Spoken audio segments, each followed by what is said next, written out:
Ruth didn't inherit faith. She chose it. In Ruth 1:16, she tells Naomi, "Where you go, I will go. Your people will be my people, and your God will be my God." Now here's what's important. Ruth wasn't raised in Israel's faith.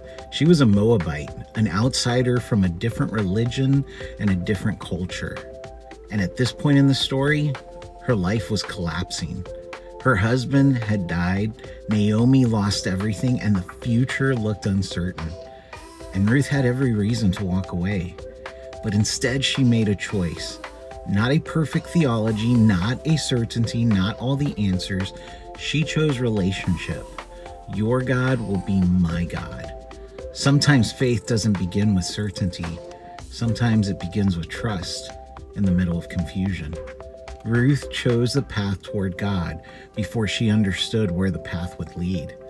And that decision made in grief and uncertainty became a part of the story that would eventually lead to King David and ultimately lead to Jesus. A lot of people today are trying to rebuild faith after harmful church experiences. And that happens even when things have shattered. But Ruth reminds us something powerful. Faith doesn't have to be inherited to be real. Sometimes it can be chosen.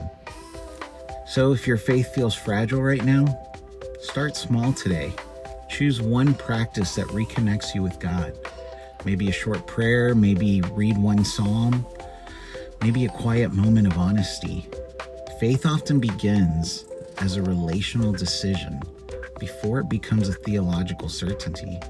And sometimes the strongest faith is the one we choose after everything falls apart. Grace and peace to you.